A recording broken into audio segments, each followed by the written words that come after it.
está aí. Inclusive, Perdão, eu aqui tomando conta. não é problema nenhum. Nós estávamos aqui num tipo, digamos, um aquecimento. Seja bem-vindo, prezado professor Rogério Cristofoletti. É uma alegria muito grande tê-lo conosco a partir de umas conversas anteriores que nós tivemos sobre o momento atual do jornalismo, especialmente do ensino de jornalismo. Inclusive, eu quero dar as boas-vindas também ao professor Luiz Adolfo Lino de Souza, que também nos brinda com a sua presença aqui. Seja muito bem-vindo, Luiz Adolfo. Não sei se vocês dois se conhecem, mas temos aí dois representantes da academia, de muito reconhecidos e respeitados.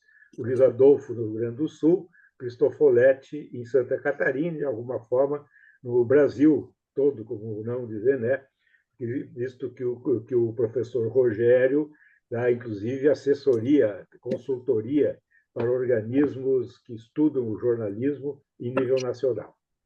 Então, professor Rogério, a partir de uma provocação aí do Lourenço Casarré, que está aqui conosco também, é que surgiu toda uma conversa sobre o atual momento do ensino do jornalismo e as expectativas, de alguma forma, dos estudantes de comunicação que tentam abraçar a carreira de jornalista.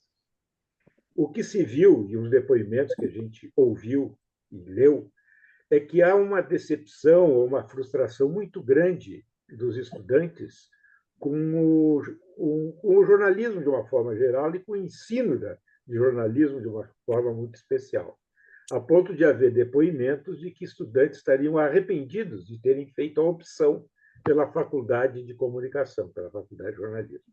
Então, esse eu diria, Cristofoletti, professor Rogério, que é o ponto de partida da nossa conversa aqui, mas a partir daí nós vamos fluindo, tá? Sobre o jornalismo, sobre a imprensa, sobre a questão da ética no jornalismo, que eu sei que é uma situação, uma componente que o senhor estuda bastante.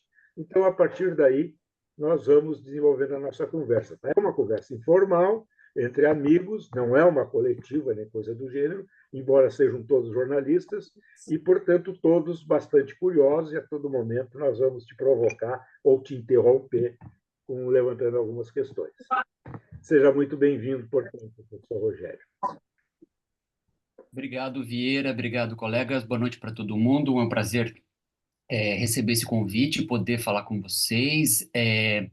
Quando o Caram me disse que o Casarré ia entrar em contato e que o Vieira também, e que era o pessoal do Cojornal, eu falei, nossa, eu vou desmarcar coisas para falar com eles, porque eu sou fã da experiência de vocês. Eu tenho até esse livro que é um compilado. O Rafael daí, né? O Rafael Guimarães fez um compilado das reportagens, de algumas reportagens que vocês fizeram. Então eu falei, nossa, quando que a gente tem a oportunidade de conversar com essas feras todas, né?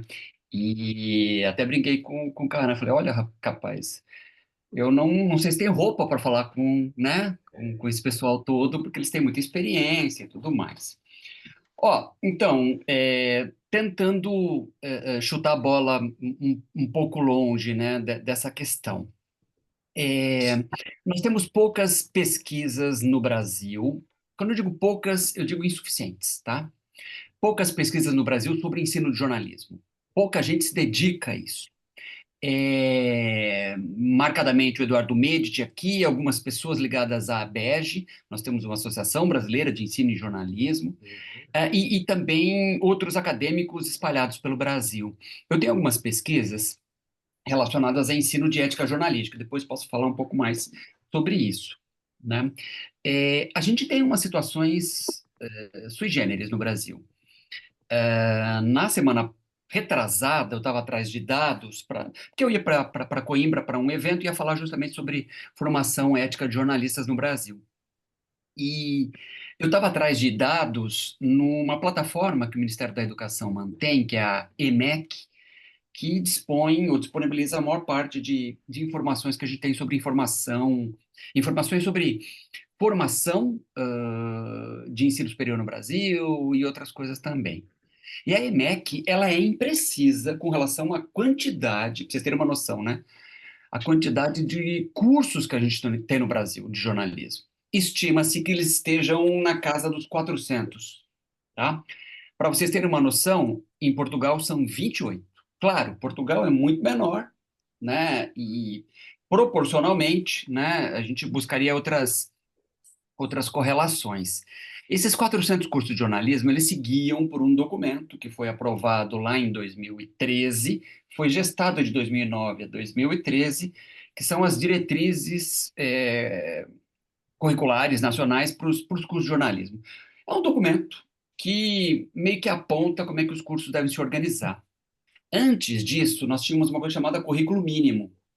Então, as pessoas entravam no curso de comunicação, faziam algumas disciplinas comuns, né? Então, quem queria ser publicitário, relações públicas e jornalista, entrava tudo junto, fazia aquele tronco comum e depois saía para habilitações. Eu, quando me formei em 95, me formei em comunicação social, habilitação em jornalismo. E acho que muitos de vocês conhecem essa realidade também. É, de 2013 para cá, se criou o advento dos cursos de jornalismo, tá? E esses cursos seguiam por essas diretrizes, que vão apontando caminhos de como se organizar um bom currículo, que tipo de competências, habilidades para desenvolver e coisas que o valham. Bom, isso é do ponto de vista acadêmico, né? Da gestão acadêmica, né? De como elaborar e conduzir um curso e tudo mais. A gente sabe que no dia a dia tem outras questões que se colocam, né? Sei lá, o Lanzetta é coordenador de um curso e ele tem um grupo de professores. E esses professores têm suas habilidades, seus perfis. E aí ele vai tentar fazer encaixar, né, a proposta curricular dele com a competência dessas pessoas. E nem sempre a gente escala bem, nem sempre existe a possibilidade daquela pessoa que é boa para uma coisa fazer outra coisa. Então, tudo isso vai produzindo uma série de efeitos. Essa é uma coisa que a gente não pode perder de vista. E outra coisa que a gente precisa também, e aí eu paro de falar porque a gente aí começa a conversar, né? Outra coisa que a gente também precisa levar em consideração é que eu não conheço pesquisa brasileira que seja feita com estudantes de comunicação. Isto é, para determinar taxas de satisfação ou não com relação aos seus cursos. Todo mês eu recebo nas redes sociais links de uma pesquisa na Inglaterra mostrou que entre as principais atividades que têm desânimo das pessoas, o jornalismo e a enfermagem são as principais. Ok, né? A pesquisa pode ser séria, mas a gente tem que colocar no contexto inglês, né? Bom, a formação inglesa, o nível de satisfação com um nível superior que essas pessoas buscam e tudo mais, né? Esse é um aspecto que a gente precisa levar em consideração. Nós ainda não temos um radar afinado para dizer se os nossos alunos ficam satisfeitos e depois, se eles se decepcionam. A decepção pode se dar tanto com o curso e pode se dar também com as condições de trabalho. E aí a gente vai entrar numa discussão que eu acho que vai ser importante, que é sobre precarização do trabalho da nossa atividade. A nossa atividade vem sendo precarizada de maneira muito rápida nos últimos 20 anos. É sobrecarga de trabalho, é fechamento de postos de trabalho, é achatamento do salário, é a necessidade da gente desenvolver capacidades e competências para dominar não só novas linguagens e novas tecnologias, mas também se encaixar em novos modelos. Pensem nisso e alinhem também um outro aspecto. As novas gerações, e aí já tem pesquisa, principalmente o Ricardo Antunes na Unicamp tem pesquisa sobre mundo do trabalho, que vem mostrando que as novas gerações se relacionam com o trabalho de uma outra maneira com a gente. Muitos de nós ingressou num posto de trabalho, ficou anos neles. Os nossos alunos não têm essa expectativa. Eles não falam sobre isso, eles não imaginam que isso possa acontecer. Então, essa relação também faz com que eles tenham um apego menor com a questão do trabalho, ou eles encarem o trabalho jornalístico de uma maneira muito diferente da nossa. E as expectativas deles serão outras. A gente sabe que a frustração, o que que é? A frustração é uma fórmula matemática, que ela é resultado do quê? Né? Expectativa versus realidade. Se a expectativa está alta demais e a realidade não consegue alcançar, a frustração é aquele resultado. É isso. Então, se eles estabelecem muitas expectativas e a realidade oferece pouca, é claro que eles estarão frustrados, né? Então, eu começo falando sobre isso. E aí, claro, vamos conversar, Não, né? você E, por disse favor, que não precisa não me chamar tem. de professor, não, tá? Me chama de Rogério, de Cristofoletti, de qualquer jeito. Certo, Rogério, obrigado. Me diga uma coisa: se não tem um radar, isto é, se não tem uma pesquisa ferindo como é que é esse sentimento posterior do aluno, qual é o teu feeling a respeito disso? O que o teu feeling, a sensibilidade te diz? Olha, tem gente que entra no curso e se revela no curso. Bom, eu estou na docência há 25 anos, eu entrei em 99, né? É a minha profissão nos últimos 25 anos. Então, já passei por durante 10 anos, uma universidade comunitária, na Univale, lá em Itajaí, e estou nos últimos 15 anos na Federal de Santa Catarina. Então, eu tenho comparativos, né? É, os alunos mudaram muito nesses 25 anos, muito, né? E alguns se revelam e se encontram no jornalismo ao longo do curso. Outros vão se encontrar depois. E tem gente que nunca se encontra. E tem gente que entra para não exercer. Eu tenho alunos, por exemplo, que já têm empregos e já têm carreiras e vão seguir na carreira, mas se fascinam pelo ambiente da comunicação e tudo mais, né? O feeling que eu tenho tido, para tentar responder de maneira mais objetiva, é que é, menos alunos se interessam pelo jornalismo. E aí nós temos números, né? Olhando para os vestibulares da UFSC nos últimos 15 anos, o jornalismo já foi dos mais procurados. Hoje não é dos mais procurados. Nós temos uma taxa de candidato vaga que é um terço do que foi nos últimos 15 anos. Então, e- é, esse desinteresse pode ser resultado das pessoas buscando outras coisas, outras carreiras, né? Eu acho que também é resultado, Vieira e colegas, de transformações fortes na nossa profissão, né? O glamour da nossa profissão se dissolveu, né? Certo, A certo. primazia, a centralidade do jornalista dentro do processo comunicativo também foi seriamente abalada, né? Então, tudo isso faz com que as pessoas não queiram mais. E aí, na primeira, eu dou uma aula aqui dou uma disciplina que é de ética e deontologia. E na primeira aula, eu vou falar sobre regulamentação profissional, mas eu vou falar também sobre vocação, né? Então, eu começo a aula perguntando para os alunos aqui, levantem as mãos quem entrou no vestibular porque o pai ou a mãe mandou fazer jornalismo. E ninguém levanta a mão. Claro que não, né? Porque historicamente quem faz isso são os alunos da medicina ou do direito, né? Que são carreiras mais consolidadas, mais antigas, em que você pode herdar uma clientela, né? Que você pode herdar um consultório e tudo mais. E a partir disso, eu estabeleço um diálogo com eles para falar o seguinte: olha, vocês escolheram essa carreira. Essa carreira tem um conjunto grande de desafios.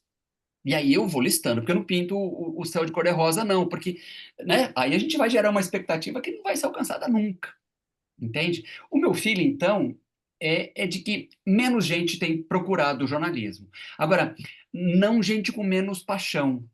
Nós temos casos aqui da Federal em que isso é muito bom, né? Que a gente consegue meio que mapear onde estão os nossos alunos. A nossa profissão é muito exposta.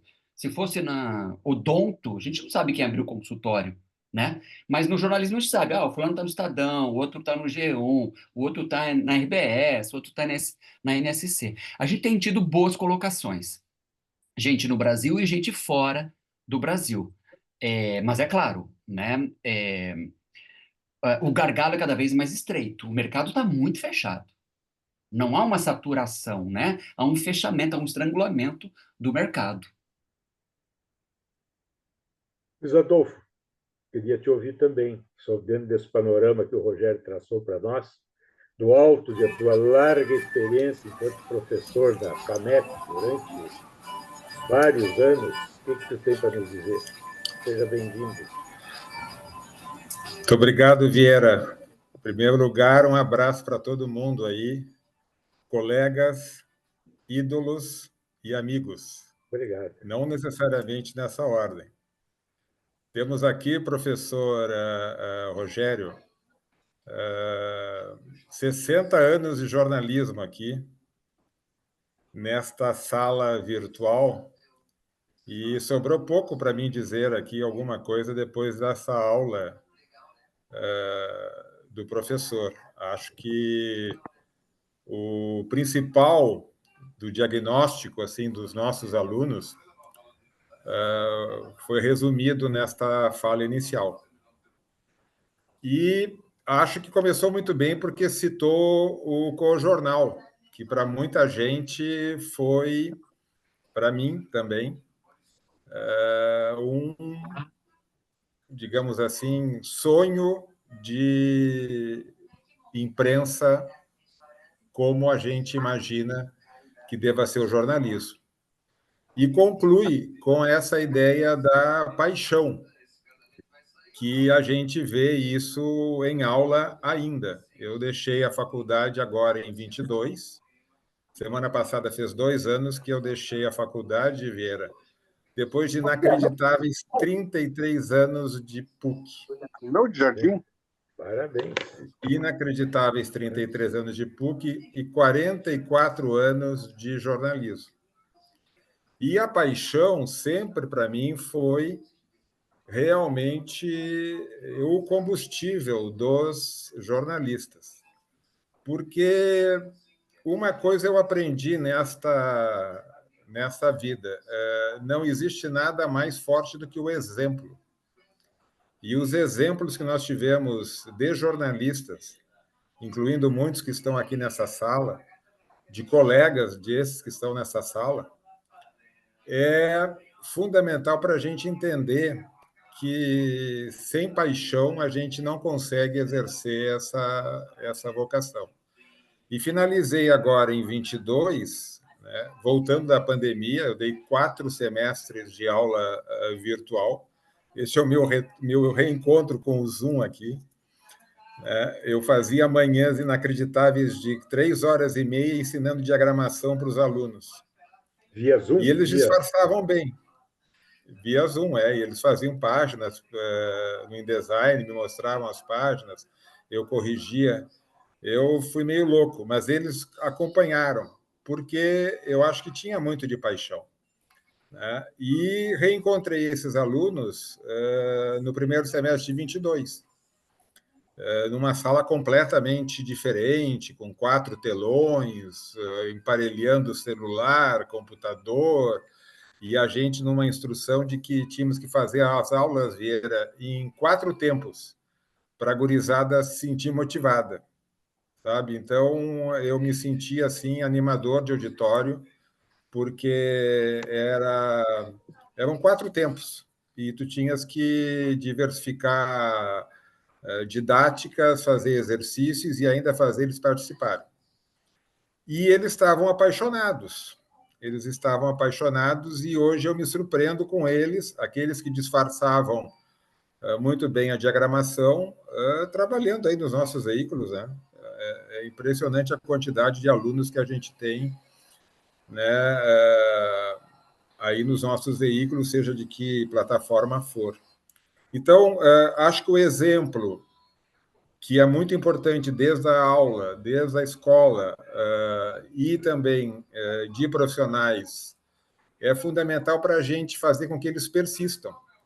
Porque esse comentário do professor de que temos vários tipos de alunos, a gente realmente não fica com o curioso, não fica com o experimental, a gente fica com aquele que a gente chama e já vai fazer a primeira cobertura, ou já sai para a rua dizendo, não, pode deixar comigo, né? E usa uma expressão que, para mim, ficou clássica do aluno que vai dar certo. Professor, barbadinha. E acho que esses barbadinhas aí fazem com que a gente acredite ainda, professor, porque eles encararam, né?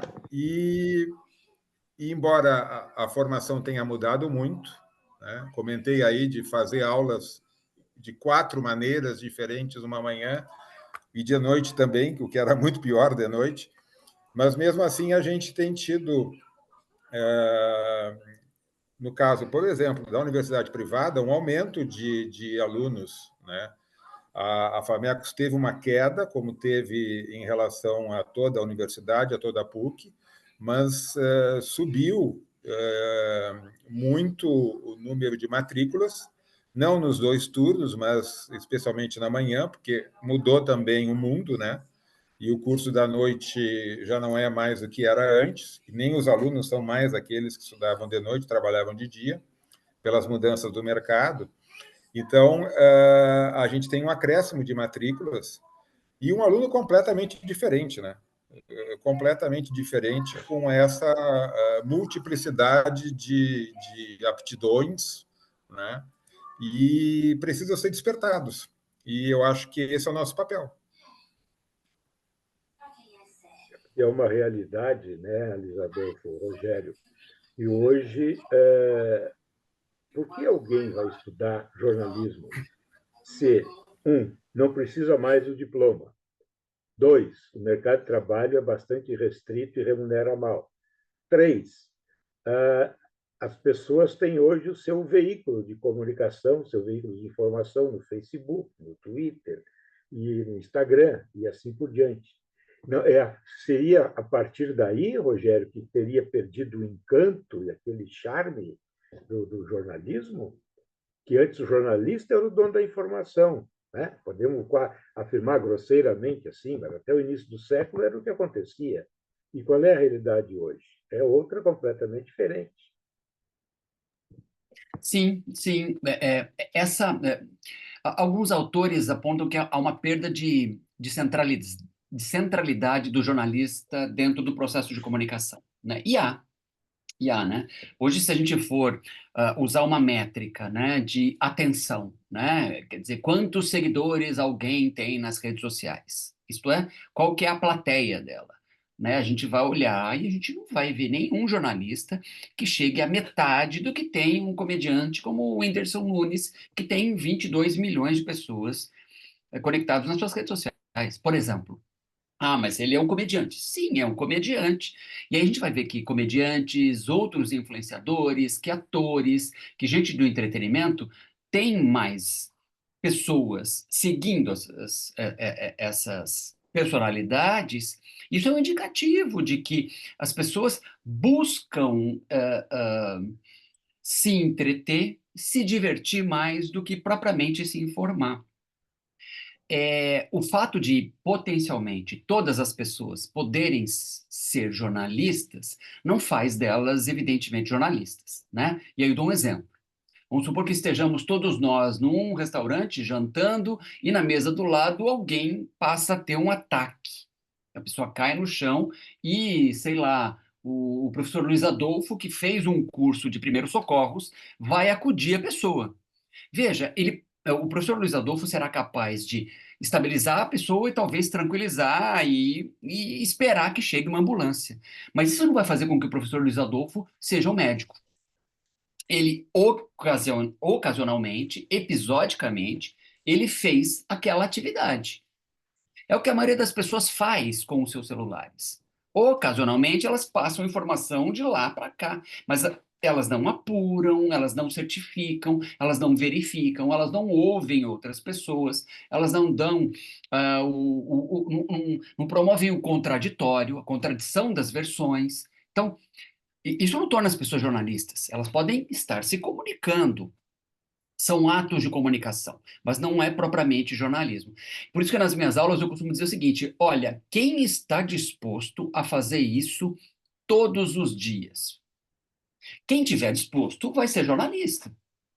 Porque todos os dias que ele vai ter que diagramar, todos os dias ele vai ter que editar um boletim, todos os dias ele vai ter que subir matéria, todos os dias ele vai ter que selecionar foto, todos os dias ele vai ter que editar algum material, vai fazer um infográfico, entende? Então,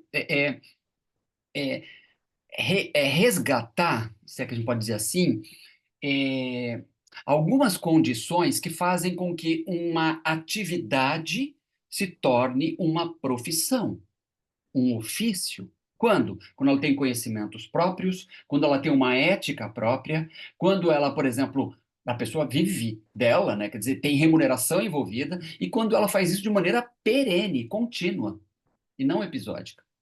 Então, essas quatro condições ajudam a gente a ter uma noção do que é profissão jornalística. E quem vai procurar, ou se interessa muito, gosta muito, ou alimenta uma visão romanceada do jornalismo, que ninguém está isento de fazer, ou está muito afim de fazer.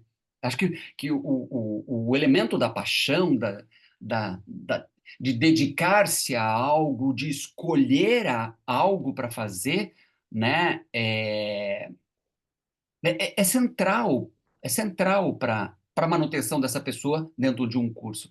Se a gente trocar o seletor, se a gente pensar, por exemplo, em quem faz enfermagem, gente, o cotidiano de um enfermeiro, de um técnico de enfermagem é dificílimo. Longas jornadas, falta de condição de trabalho, salários indignos, possibilidade de contrair doenças.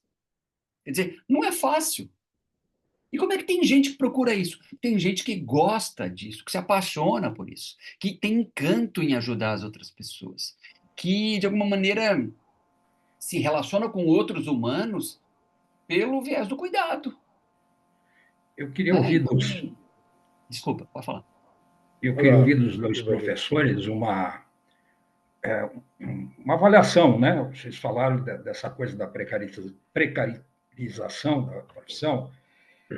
O Cláudio Abramo tem uma frase que todos nós da minha geração sempre usava essa frase, que a questão do jornalismo é uma atividade diária de criatividade e exercício da ética, né? Eu acho que nos últimos anos, digamos, essa coisa do jornalismo ela se tornou uma palavra muito ampla, mas as casas editoriais que fazem jornalismo, elas precarizaram muito os seus padrões éticos e de conduta, né? Do tipo, muitos jornais fazem matérias pagas. Eu, quando comecei o exercício da minha profissão, eu lutei muito, em curto período que passei pelo interior, contra a matéria paga. Eu dizia, isso aqui não é jornalismo, isso aqui é publicidade. No meu jornal não entra matéria paga, né? No entanto, agora, já há poucos anos, eu observei isso em jornais, vários jornais que deixam explícito, né? Esse conteúdo aqui é patrocinado, é feito com patrocínio de tais e tais empresas. Colunistas, né? Colunistas de muitos veículos, está lá na coluna do cara o anúncio da Vivo, lá, da Claro, não sei o quê, e o cara faz comentários.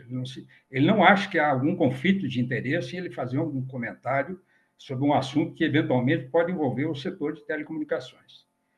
Então, o meu professor de ética aí no Rio Grande do Sul, chamava-se professor Brochá da Rocha, irmão, sei lá, sobrinho da família desses Brochados, uma família muito tradicional. A aula dele era uma coisa incrível, impressionante.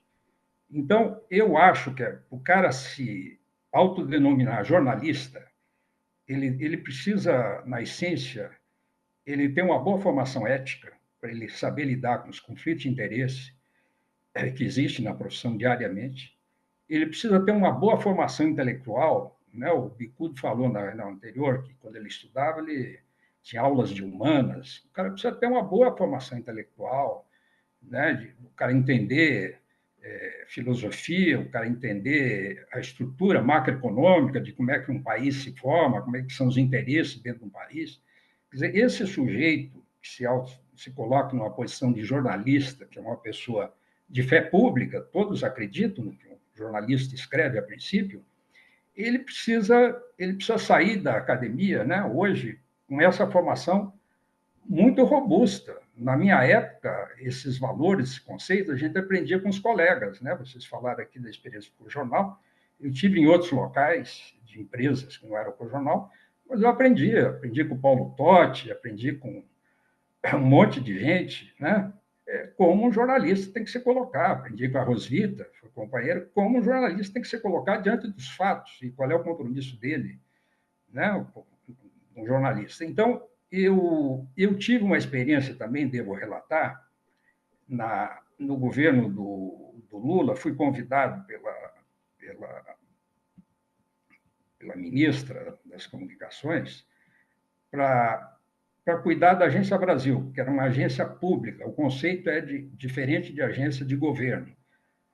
Agência pública, eu vinha da Gazeta Mercantil com uma experiência no jornal independente e muito adequado no tratamento das coisas. Ela disse: Ivani, né, eu quero que você conduza a Agência Brasil com essa cultura de ser uma agência pública, que ela não, né, uma agência pública não pode trabalhar, o jornalista pode trabalhar com lente de interesse de governo, lente de interesse desse, daquele, tem que trabalhar para oferecer ao leitor uma informação honesta e correta. E eu vi que essa experiência foi muito rica na redação da Agência Brasil. Até hoje as pessoas falam. E também vi que na academia, eu cheguei a começar um mestrado aqui na Universidade Federal, e na academia pouca coisa tinha sobre isso. Eugênio Bucht tinha formulado algumas ideias, etc., mas é uma coisa muito incipiente, muito iniciante, e que teve descontinuidade. Nos últimos governos, a EBC deixou de ser uma empresa, por esse viés de ter um conselho curador, uma empresa pública, para ser outra coisa. Então, eu coloco isso porque essas coisas eu acho que são fundamentais para o jornalismo de um país e para a gente se colocar, né, com a ideia de que estamos fazendo jornalismo. Eu queria saber, na academia, como é que essa discussão existe? As pessoas questionam isso? Há uma preocupação com essa formação? Rogério, você que está na ativa. Existe sim. Existe sim, Ivanir. Há uma preocupação muito forte em tentar oferecer uma formação que ela possa combinar aspectos humanísticos com aspectos técnicos, atravessados por uma forte preocupação ética, né? Claro, cada um de nós poderia aqui compor um currículo ideal para fazer jornalismo, né? Para formar uma jornalista, um jornalista. Mas o difícil é fazer caber em 4 anos, né? Porque se a gente for pensar uma boa formação econômica, sociológica, filosófica, né? Além disso, ele saber das linguagens nos mais diferentes modais, ele estar, né, atualizado com os softwares, né? Todas essas questões, ter um bom texto, desenvolver bons textos. Então, tudo isso é um desafio tremendo, né? Tremendo mesmo. Porque quando se fala de formação profissional, não é que é mais fácil você oferecer uma disciplina técnica, né?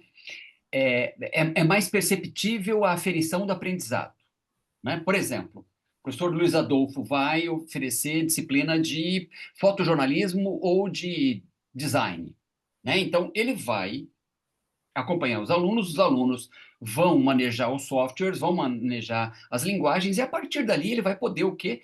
Ele vai ter mais condições objetivas de aferir o quanto que aquele aluno desenvolveu ou não.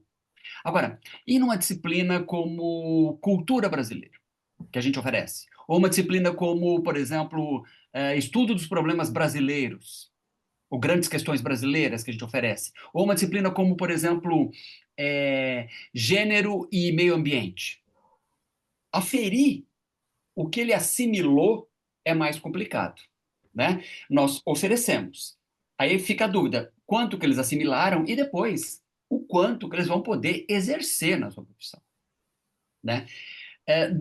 A rigor, a gente sabe que na nossa profissão a formação não para nunca, né? O jornalista todo dia está aprendendo, todo dia está, de alguma maneira, se relacionando com outras pessoas e está podendo se reciclar. Mas eu volto a dizer, o problema da precarização mina muito terreno para todos nós. Por quê? Porque, entre outras coisas, muitos profissionais têm 2 empregos, às vezes até 3 empregos, né? O freelancer, ele freela para 6, 7 veículos, né? Quer dizer, ele pula sem rede nenhuma de proteção. Então, essas questões todas fazem com que esse profissional, muitas vezes, tenha que produzir num ritmo alucinante, em que ele é incapaz de exercer uma boa reflexão sobre coisas que ele teve na universidade. Então, é desafiador. Eu não sei qual que é a experiência que o professor Luiz Adolfo tem, mas é muito desafiador. Eu queria fazer uma pergunta. Eu acho que eu estou falando aí, estão me ouvindo? Sim, senhor, perfeitamente. É o seguinte, queria fazer uma pergunta para o Rogério, que é o seguinte: como ele está bastante tempo na academia, eu queria perguntar para ele se houve, nesses anos que ele está na academia, se houve uma mudança no perfil dos estudantes de jornalismo. E eu falo no 2 perfis. Um perfil econômico, socioeconômico, da família da qual ele é originário, né? E o segundo nível, esses alunos que estão entrando agora ou antes, alguns deles são melhor preparados, têm mais cultura do que os outros. Se houve uma mudança do perfil intelectual e socioeconômico dos estudantes. Sim, na universidade pública é nítido, né? Por conta do sistema de cotas, dos sistemas de inclusão de outras camadas que antes não conseguiam entrar. A gente tem mais mulheres, mais estudantes vindos do colégio público, das escolas públicas, estudantes pretos e pardos. Eu tenho estudantes indígenas, por exemplo, vários, estudantes com deficiência. Então, né, são ainda, a maior parte que nos chega é de estudantes muito jovens, que, portanto, não tem muita experiência e também não tem muita bagagem cultural, né? Eu percebo cada vez mais um gap entre referências culturais. Às vezes eu fazia piadas em sala de aula, eles entendiam. Agora começo a perceber que eu faço algumas piadas, eles não entendem. Então, e aí eu tenho que correr um pouco atrás das referências deles para buscar conexões. Porque se eu não consigo fazer conexões com eles, entra por aqui, sai por aqui, né? Quer dizer, não há uma liga ali, né? Então, a minha experiência mostra que eles são mais jovens, temos mais mulheres, temos, do ponto de vista étnico, um pouco mais de modificação ainda. Nós não temos mais negros que brancos. Aqui em Santa Catarina, a gente atrai gente do Brasil inteiro. Eu tenho aluno de Belém, eu tenho aluno sabe, de Imperatriz do Maranhão. Então, e esses estudantes ainda são muito jovens, com uma cultura não letrada, não fixada nos livros, sobretudo em audiovisual e sobretudo em internet. Né? Muitos sequer têm televisão em casa, porque não assistem televisão. Eles consomem conteúdos audiovisuais pela internet. Quer dizer, eles fazem os seus próprios horários, dos próprios canais. Esses são os desafios, né, da gente, por exemplo, tentar, muitas vezes, querer ensinar um tipo de jornalismo para quem não consome aquele tipo de jornalismo, que vai atuar no mercado, que muitas vezes também não vai consumir aquele jornalismo. A impressão que eu tenho, Lourenço, sempre é que nós estamos trocando o pneu com o carro em movimento. Entendeu? É muito complicado para a nossa profissão. Sim, porque... o Luiz Adolfo. Pode falar, Luiz Adolfo. Não, só acrescentar que a gente se sente um pouco dissociado realmente desta realidade deles, né? O ProUni mudou muito o perfil do estudante, né? Inclusive na universidade privada. Foi muito positivo para uma redação de um jornal experimental ou das outras plataformas ter esse aluno, né, trazendo uma outra visão. Mas essa questão da má formação deles e também, digamos assim, desse consumo em que a gente fala de técnicas, fala de pessoas, fala de simples programação que eles não conhecem, isso abre realmente esse gap aí entre o aluno e o professor, e a gente ou troca o pneu com o carro andando ou enxuga gelo. Isso é um fato. Agora, colocá-los, no caso da PUC, que tem muito essa visão já de muitos anos, colocá-los eles em atividade, nos laboratórios, e até forçando trabalhos em que eles façam pesquisas, é uma maneira que a gente encontra de sintonizá-los. Mas eles fazem a faculdade que eles querem. Agora eu fico pensando, eu acho que a gente também fez isso nos nossos anos escolares, né? A gente tinha nossas próprias referências, não consumíamos tudo e fomos moldando o nosso caráter profissional e também como indivíduo à medida em que a gente tinha novas oportunidades de trabalho, novos colegas, e a necessidade impunha uma especialização ou uma formação diferenciada. Quantos colegas a gente conheceu que, de uma hora para outra, caíram na editoria de economia e tiveram que sair atrás do prejuízo e deram a volta por cima? Eu acho que eu vejo como uma questão muito delicada e queria ouvi-los falar sobre a seguinte questão. O Luiz Adolfo e o Rogério foram consumidores de um tipo de informação, de uma maneira de consumir essa informação completamente diferente deste jovem que hoje tem 18, 19, 20 anos, que nem tem televisão em casa, como o Rogério acabou de mencionar, e certamente não dão a menor importância para um jornal impresso. Como é que, então, a universidade consegue resolver esse gap grande, enorme, esse abismo entre o professor que teve determinado tipo de formação e esse aluno que é completamente diferente daquela formação que o professor teve? Eu vou começar porque eu vou ser mais rápido e mais direto.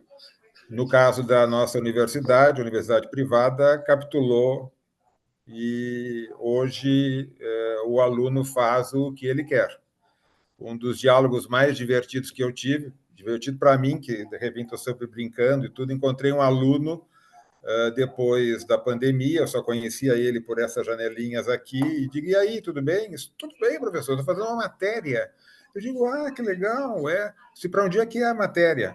Esse para o Instagram. E eu digo, como assim? Ele disse, estou fazendo. Eu digo, mas quantas telas? Ele disse, ainda estou vendo, eu vou decidir ainda. Então, hoje, as matérias, as reportagens que eles fazem são para o Instagram. Isso é junho de 2022. E um aluno bastante interessado, bastante motivado, inclusive nas aulas online. E a universidade capitulou. A universidade hoje não tem mais jornal laboratório, em que a gente fazia as matérias que os nossos professores das redações sugeriam que a gente fizesse. A primeira matéria que eu fiz num jornal de faculdade foi sobre a exigência do diploma de jornalismo, que já estava sendo questionado nos anos 80.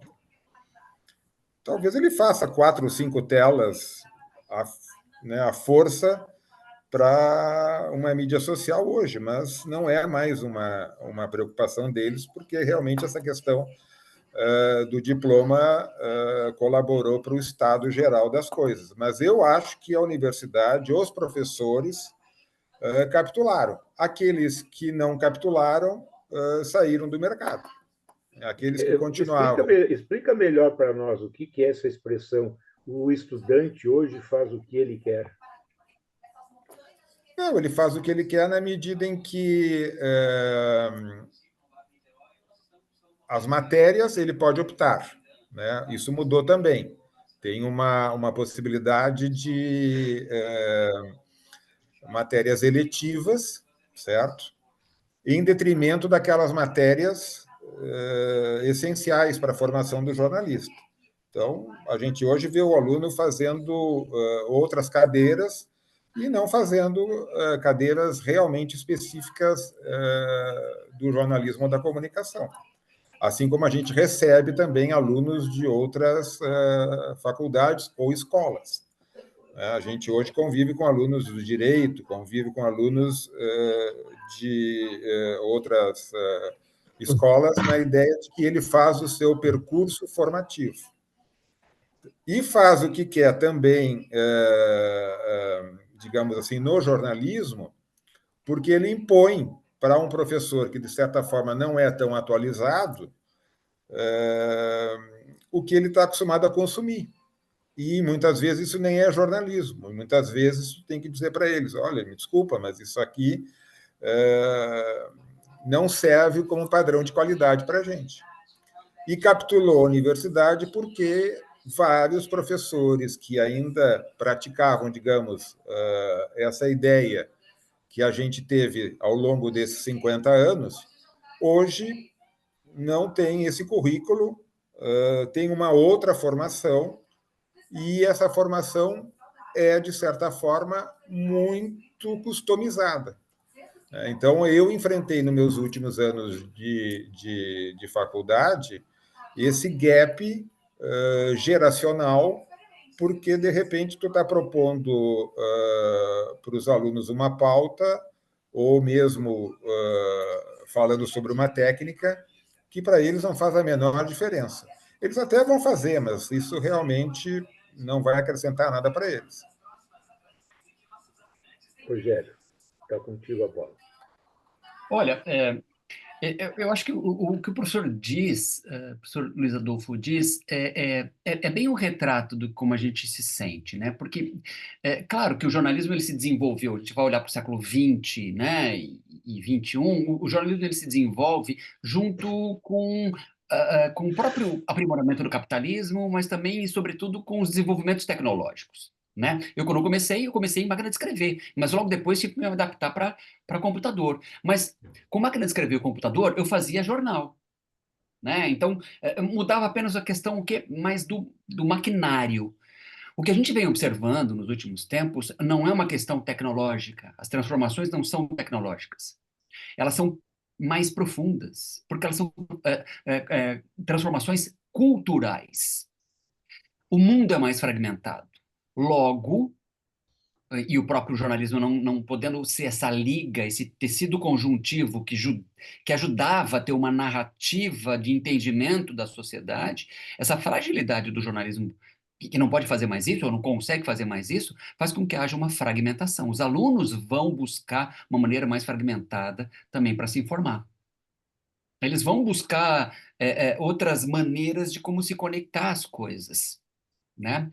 E aí a gente olha dentro da universidade. Teve um tempo que a biblioteca era o centro nervoso da coisa. Hoje já não é.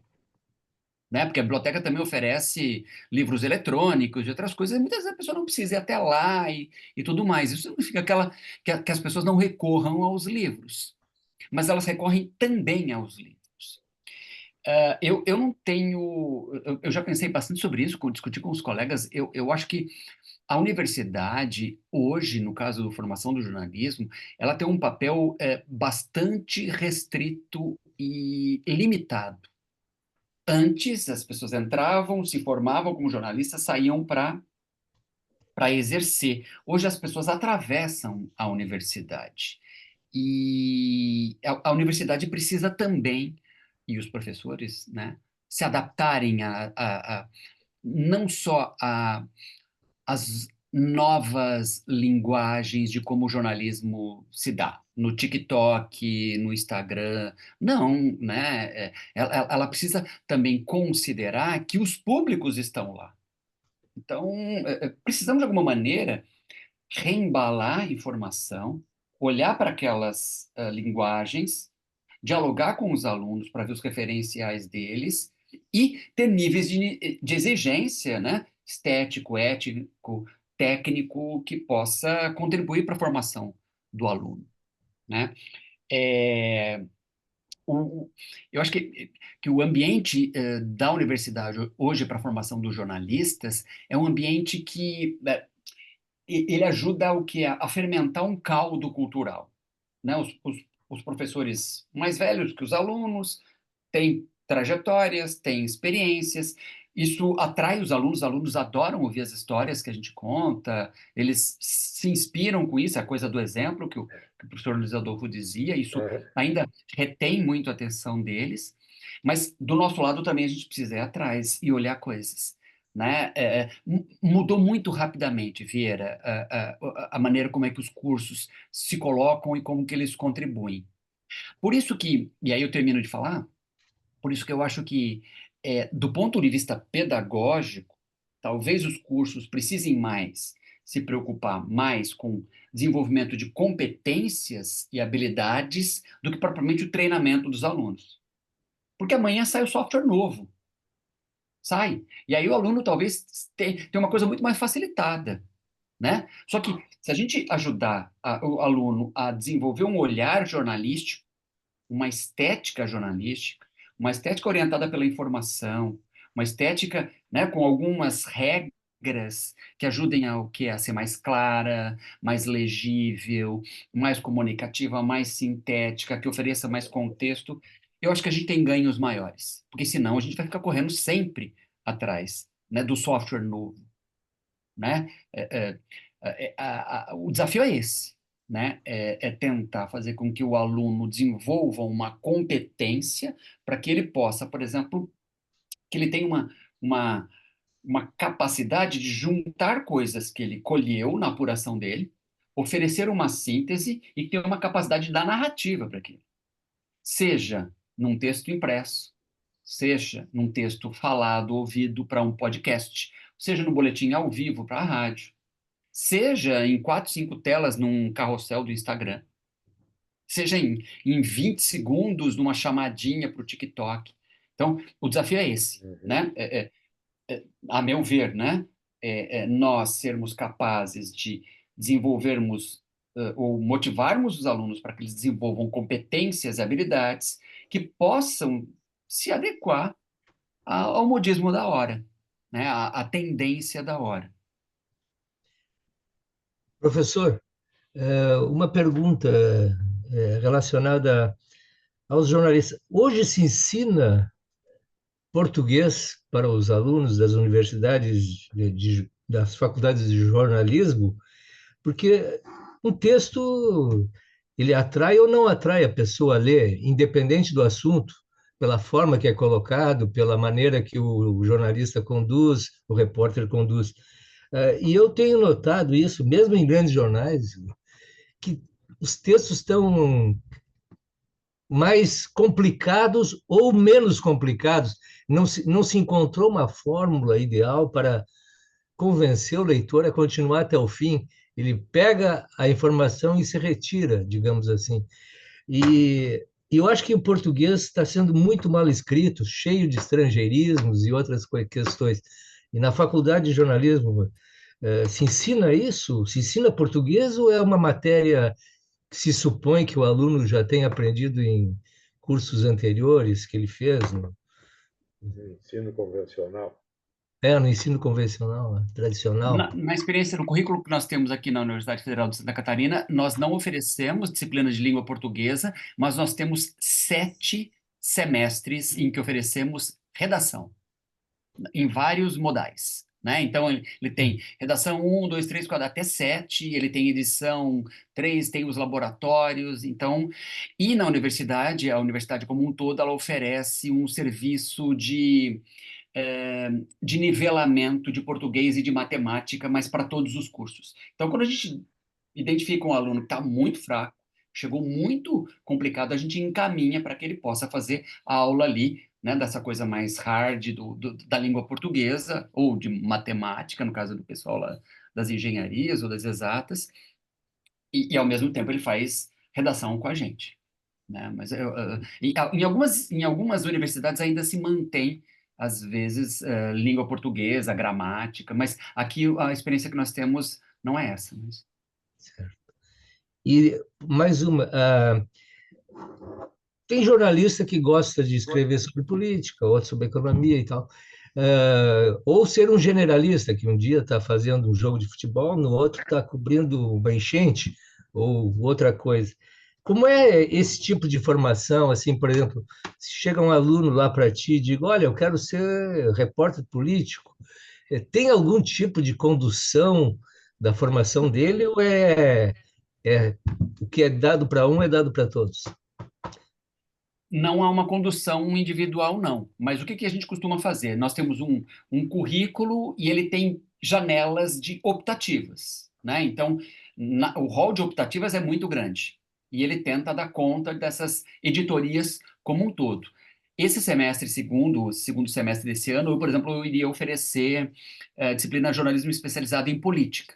Eu só não vou oferecer porque nós tivemos uma greve aqui, impactou o nosso calendário ainda está acontecendo, nós vamos começar o segundo semestre depois, e eu ia fazer uma disciplina muito focada na cobertura da campanha eleitoral. Então, eu abri mão, porque aí ia ter um descompasso entre calendário eleitoral e calendário de aula, mas, por exemplo, nós temos um professor aqui que, semestre sim, semestre não, oferece jornalismo investigativo, e às vezes ele oferece jornalismo econômico. Nós temos um núcleo forte no radiojornalismo que é de radiojornalismo esportivo, né? Foi até uma coisa muito bacana que aconteceu nos últimos 10 anos, que nós temos um núcleo forte de narradoras, de jornalistas mulheres, comentaristas e repórteres de campo formadas lá. Então, não tem o acompanhamento individual, não, professor, porque não é possível, né? Mas a gente tem essas janelas em que tentamos, né, sei lá, né, conter essa possibilidade aí. Eu queria fazer uma pergunta. Na verdade, é o seguinte: dos alunos que saem e formam-se, há uma percentagem que não vai seguir na profissão. No meu curso foi assim, se não me engano, nós éramos 7. Quem tirava o feijão e o arroz dali foram 3 ou 4, não foram todos. É um número que eu estou dando, né? Então, eu pergunto, essa tendência ainda se mantém de uma parte se formar? E aí o cara, na vida dele, desvia, vai fazer direito, uma coisa assim. Se ainda existe isso, né? E a outra coisa que eu pergunto para o Rogério, com a experiência dele de 20 e tantos anos, ele tem faro quando ele vê o aluno que ele acha que o cara vai ser brilhante no jornalismo, na televisão, que o cara tem um diferencial, o aluno talentoso. O professor Rogério tem experiência disso, de ter alunos muito talentosos, e também dessa quantidade de que são todos que vão continuar ou não vão. Essa é a minha pergunta. Sim, ainda tem gente que entra e não continua. O que a gente vem observando, Lourenço, é que alguns não continuam no jornalismo, mas continuam na comunicação, sendo assessoria de imprensa ou o que tem absorvido bastante também é marketing digital. Do ponto de vista deontológico, para mim é muito complicado, né? Porque quem está fazendo marketing não está fazendo jornalismo, né? Para mim são casas diferentes, mas é uma realidade, né? Agora, a segunda questão eu não tenho, assim, eu não tenho dado de quantos por cento ficam na profissão. Não, não tenho mesmo, né? E aí seria até interessante buscar isso. Agora, de acordo com a minha experiência, às vezes a gente consegue sim reconhecer alguém brilhante. Alguém que tem uma capacidade de comunicação verbal muito fácil, alguém que tem um texto, a pessoa que chega com um texto já feitinho, sabe? E às vezes você está dando aula de redação, então você quer o quê? Você quer oferecer coisas para que ela, né, consiga aumentar um pouco mais, colocar o sarrafo mais acima. Agora tem gente que a gente se surpreende também, né? Gente que passa quietinho na universidade e depois desponta no mercado. Isso já aconteceu mais de uma vez comigo.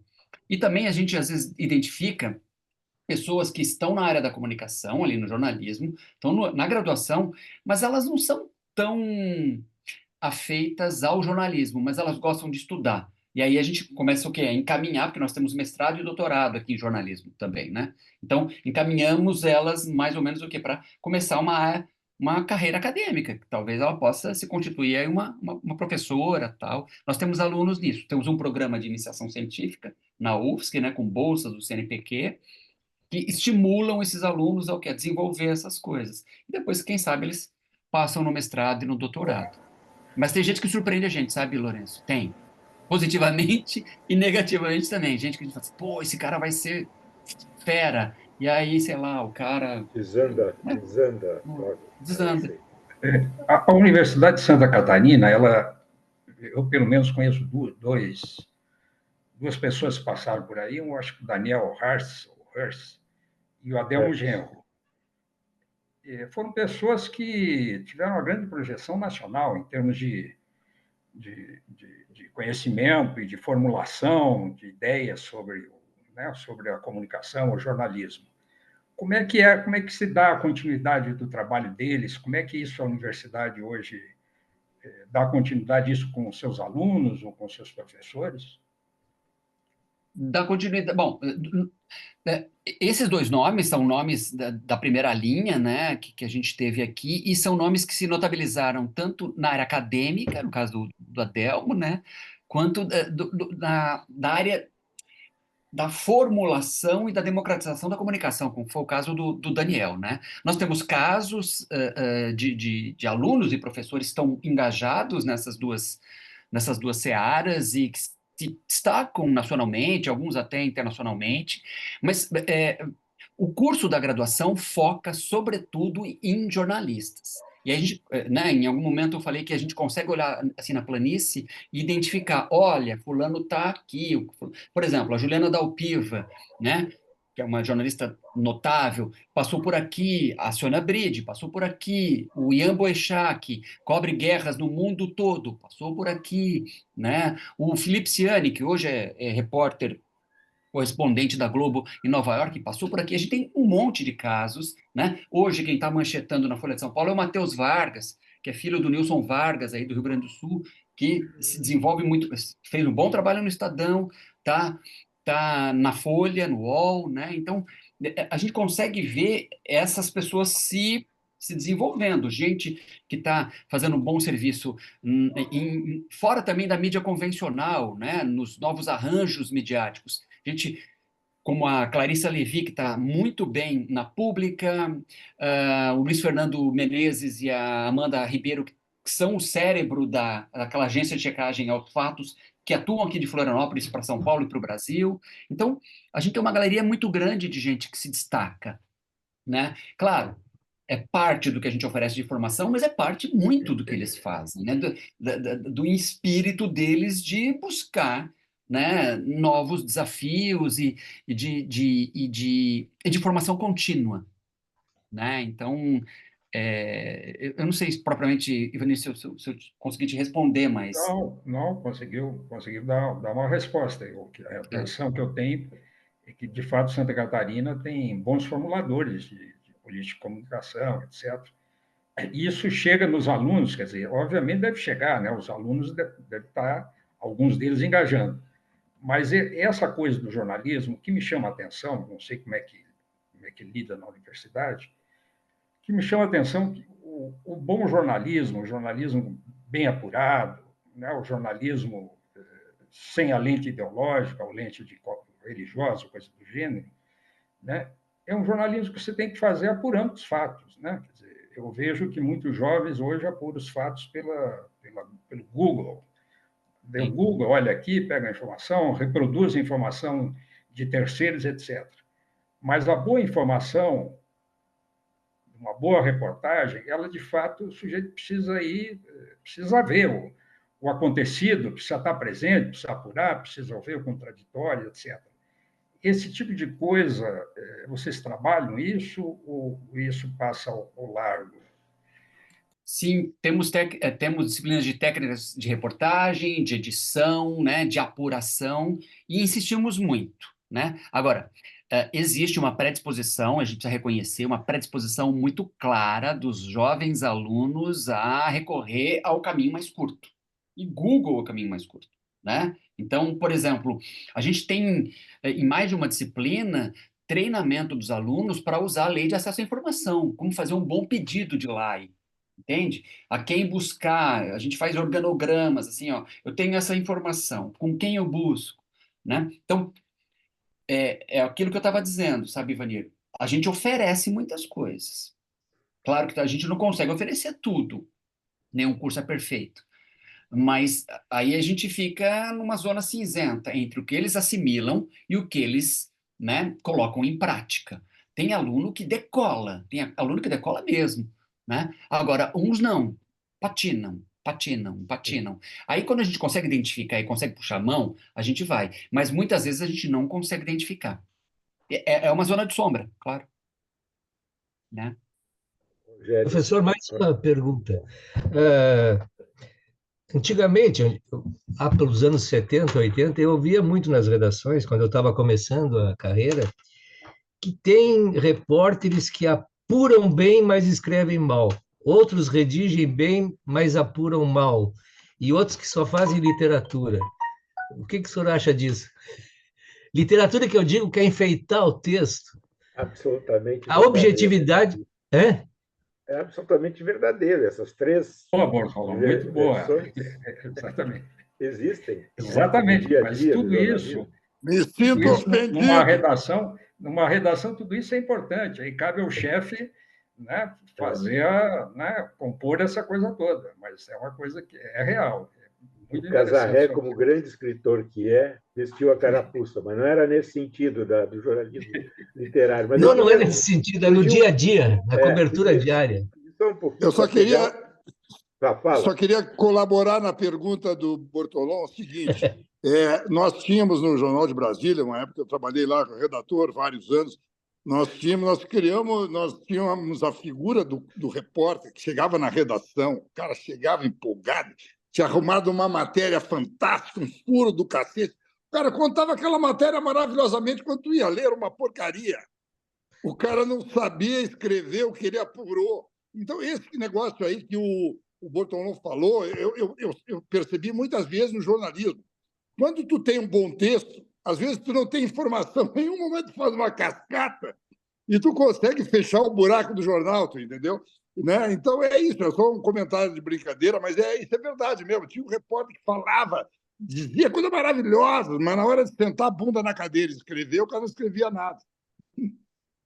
É verdade. Não, volta e meia, a gente identifica isso entre os próprios alunos, né? A gente tenta fazer com que eles o quê? Que eles possam desenvolver as duas habilidades, né? A habilidade de apurar, né? Sintetizar e depois embalar, escrever, essas coisas todas. Até porque no mercado de trabalho cada vez é mais rara a figura do redator, né? Durante muito tempo a Veja tinha isso, você tinha quem apurava, fazia relatórios, passava ali para o redator dava, né, lustro para o texto. Não temos mais isso, né? Então a gente costuma dizer que, olha, não adianta apurar bem, que se apurar bem e escrever mal, vai morrer na praia, entende? Vai morrer na praia mesmo. E tem um outro aspecto, sabe, Bortolão, que essas mudanças todas que aconteceram com a nossa profissão, né, mexeram muito com a formação que a gente faz, e eu acho que a maior parte de nós, professores, não alimenta mais a ilusão de que a gente vai preparar alguém que saia perfeitinho para o mercado de trabalho. Eu acho que não. Eu acho que se a gente mantiver essa ideia, a gente vai se frustrar muito, né? Porque tem uma coisa, e aqui eu vou falar só entre amigos aqui, uma coisa que me apavora aqui é uma contradição que nós temos. O curso de jornalismo da UFSC volta e meia aparece lá no ranking universitário da Folha, no ENAD, no guia do estudante, como um dos principais cursos de jornalismo do Brasil. Realmente, isso, ok. Mas veja, nós não temos a melhor imprensa do Brasil. A imprensa catarinense não é. É uma contradição, não é? Agora, essa contradição a gente não consegue dar conta, porque a partir do momento que você forma alguém, essa pessoa está no mercado. E aí eu não tenho agência dentro dos meios de comunicação. As capitulações todas ali vão acontecer dentro da organização jornalística, né? A gente é muito crítico com relação ao noticiário aqui em Santa Catarina, que está terrível, está horrível, a gente fala isso sempre, tem vários contra-exemplos todos os dias para dar em sala de aula, ao mesmo tempo que a gente oferece um curso que ajuda a formar bem as pessoas. Então, é uma contradição que apavora a gente aqui, e que a gente, às vezes, não consegue, né, sabe, intervir, mexer na coisa. É que foge realmente, essa é uma questão aí que passa pela área empresarial, corporativa, que foge, né, da alçada da universidade. E até um bom motivo, uma boa conversa que a gente pode tentar em outro momento.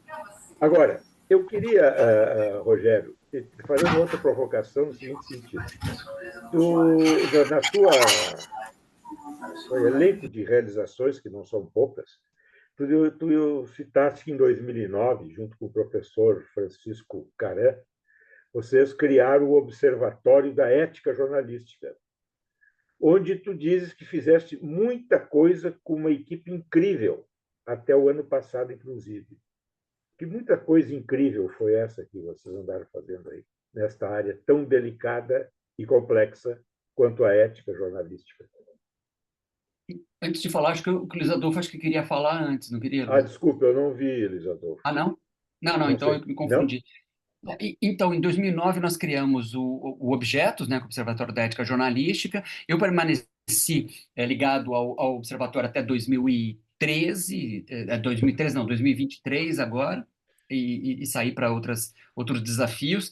A gente desenvolveu, a gente organizou eventos relacionados à ética jornalística, nós mantivemos um observatório, como o Observatório da Imprensa, mas de caráter focado na conduta dos jornalistas, no comportamento dos veículos de comunicação.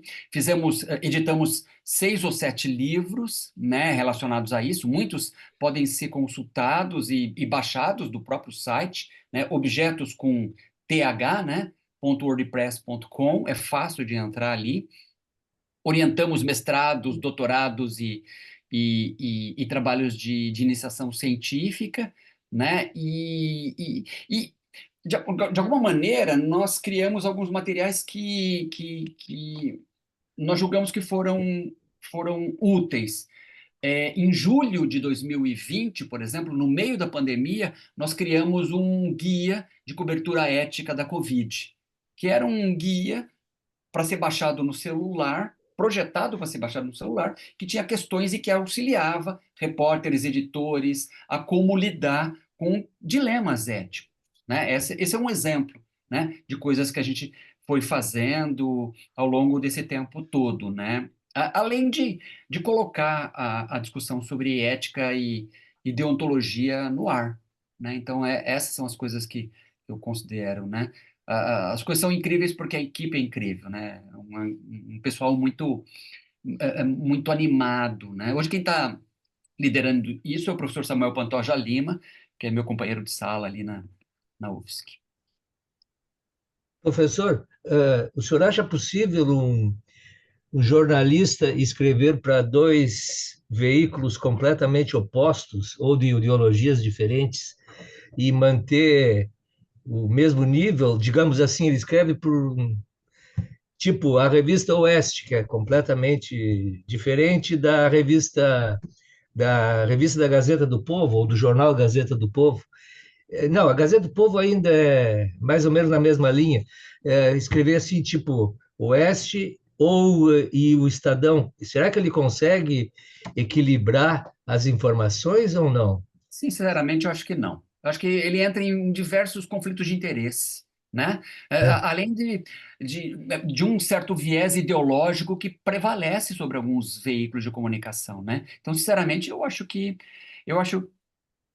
muito difícil, né? Não conheço ninguém que faça bem isso hoje. Ele teria que adaptar a linguagem e lugar de fala, Uhum. né? Quer dizer, veja, é diferente se ele, por exemplo, é um colunista, né? E aí ele tipo, sei lá, um Alexandre Garcia da vida, que ele faz a coluna, ele manda para esses syndicates e eles distribuem em jornais. Aí é diferente, né? Aí os próprios jornais compram aquele serviço, né? Agora, se ele é colunista, sei lá, no ICL ou sei lá, no Brasil de Fato, que é mais à esquerda, e colunista também na revista Estadão. Oeste, nossa, eu acho que esse cara é um prodígio, não sei.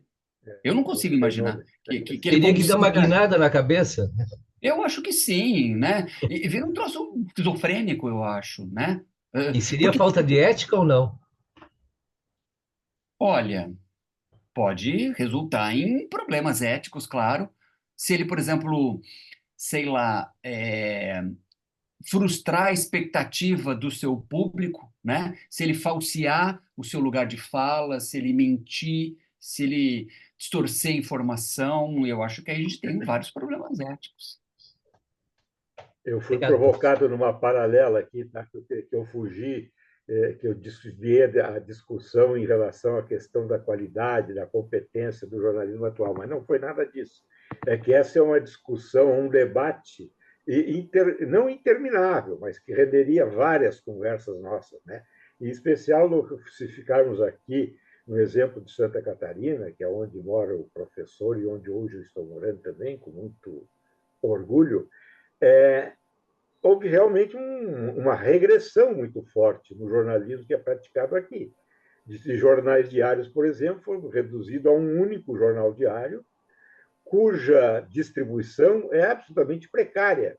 Se você quiser ver o Notícias do Dia no sul da ilha, por exemplo, você não vai encontrar mais de 3 ou 4 postos que ofereçam aqui vendo um jornal. Então, começa aí a própria logística de distribuição desse tipo de veículo é muito precária. E aí nós vamos chegar na questão da qualidade do jornalismo, e aí realmente é uma discussão muito longa. Tá? Eu não quis fugir dela, para deixar bem claro. Eu acho que nós devemos voltar a esse assunto, até porque, né, também aí já no ambiente do Rio Grande do Sul também tem uma outra realidade que se aproxima em parte disto, mas em parte também tem agora um esforço de renovação do grupo RBS, né? Fazendo todo um direcionamento e uma aposta muito forte, não necessariamente vencedora, na área digital. Aliás, essa é uma conversa que nós ainda vamos ter, tá, Rogério? Se você tiver interesse, nós podemos convidar. Nós estamos chegando ao final, tá? Felizmente, aí nós vamos ter que entrar nessa questão da qualidade do jornalismo por aqui. Então, não sei se, Rogério, se você quer fazer alguma despedida aí, Luiz Adolfo. Posso só fazer uma perguntinha? Pode, Ricardo. A última pergunta desta sessão.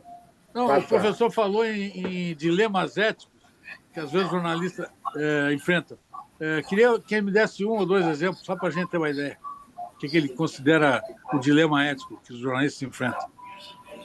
Olha, por exemplo, eu acho que como o Ivanir estava dizendo, né? Hoje, cada vez mais, a gente tem propostas dentro da redação para elaboração de conteúdos que foram patrocinados por empresas, por marcas, né? Pauta 500, ou o nome que a gente possa dar para isso, né? Claro que o jornalista ele pode, sei lá, elaborar aquilo de uma maneira honesta, presa dentro das nossas regras, mas aquilo pode ter um uso que é um uso muito mais da publicidade, da propaganda, do que propriamente do jornalismo. Esse é um dilema ético hoje, né? Os veículos de comunicação tentando sobreviver recorrem a um conjunto grande de receitas. Esses conteúdos patrocinados, que chamam de branded content, são uma medida. Esse é um dilema ético, né? Fazer ou não, né? Esse tipo de coisa. E, eu não faço, eu vou ficar, por exemplo, marcado na redação, né? Ou, por exemplo, outro dilema ético. Recentemente, repórteres aqui de Santa Catarina acompanharam o governador, a comitiva do governador, para uma viagem internacional para Emirados Árabes, né? E aí eu perguntava, né? Eu fui atrás para ver se eles tinham custeado, né? As empresas tinham custeado as próprias viagens dos seus funcionários ou não, né? Porque existem certas situações em que você não tem voo regular. Então, o que você costuma fazer? Você viaja com o governador, mas aí ele está com a fonte, ele está fazendo reportagem a partir do que o governador está dizendo ou está fazendo assessoria de comunicação? Né? Então, são questões como essa, sabe, Ricardo, que se colocam como dilemas éticos, questões que o jornalista ou a jornalista tem que discutir e decidir, vem cá, até onde eu vou para que eu possa manter a minha dignidade dentro da profissão, fazer a minha profissão, não me vender, né, para grupos poderosos, grupos econômicos, grupos políticos, né, e ser franco com o meu leitor, com o meu público, né? Perfeito, obrigado. Eu que agradeço. Luiz Adolfo, quer dizer alguma última palavrinha para todos nós aqui te ouvindo? Eu fechei teu microfone que estava vazando um som. Tá bom, desculpa. Não, eu acho que nós, como professores de jornalismo, eu acho que a gente tem que se orgulhar de todo o nosso trabalho, não só pela a quantidade de alunos que a gente vê no mercado de trabalho, como o professor comentou aí, o que faz com que a gente realmente acredite no ensino e de estar fazendo a coisa certa, né? Mas eu acho que, além do professor e do estudante, que, na minha opinião, ele não mudou muito em termos de perfil daquele da nossa época, ele continua ansioso, ele continua querendo queimar etapas, ele quer aprender tudo e para depois escolher o que é realmente que interessa. Mas eu acho que tem a questão das empresas. O jornalismo ele decaiu, e Santa Catarina é um case realmente, de uma forma muito acentuada, eu diria, nos últimos 15 anos. E hoje nós estamos, seja em que plataforma for, dependentes dessa questão da audiência. E inúmeros jornalistas que valem aquele serviço prestado são preteridos hoje por questão de audiência. A gente abre os jornais, abre os sites, o celular e vê o que está sendo chamado como notícia importante. Isso realmente é uma vergonha para a gente como professor e como jornalista e também para os alunos. Os conteúdos e o enfoque exclusivamente naquela matéria para a audiência tem sido realmente um fator de queda da qualidade e afastando o público leitor. Porque basta a gente ver comentários, e eu tenho esse sadismo de ler quase todos os 10 primeiros comentários de qualquer notícia que eu leio, o descrédito aumenta com esse tipo de notícia. Porque a gente vê ali, nossa, essa notícia mudou a minha vida. Colocaram estagiário para editar o jornal, e a gente sabe que não foi o estagiário, sabe? Foi um profissional que passou pela faculdade, foi nosso aluno, e está ali querendo clique com aquela notícia vagabunda. Então, essas políticas editoriais que nós aqui vivenciamos trabalhando nas redações e debochávamos, ou mesmo na reunião com o editor, ou no cafezinho, essas aí ganharam espaço tal que hoje realmente é admissível que qualquer um faça aquilo, e não seja um profissional qualificado, formado em jornalismo, em cursos que seguem as diretrizes, ou que tenham professores que se baseiam em exemplos clássicos de bom jornalismo. Eu acho que esse é o grande mal hoje, essa questão de a gente escolher pessoas protagonistas porque elas estão em audiência. Perfeito, Luiz Adolfo, perfeito. Belo encerramento para esse belo encontro que nós tivemos hoje aqui. Eu queria agradecer muito, Luiz Adolfo, a participação brilhante, a do professor Rogério, super esclarecedora, informativa. E, então, muito obrigado a vocês dois por terem nos ajudado a brilhantar esse momento. E foram levantados temas aqui sobre os quais nós vamos ter que necessariamente voltar a conversar. Então, muito obrigado, pessoal. Até uma próxima, quando voltaremos. Um abraço a todos os colegas. Um abraço. Abraço, Luiz Adolfo. Abraço, Rogério.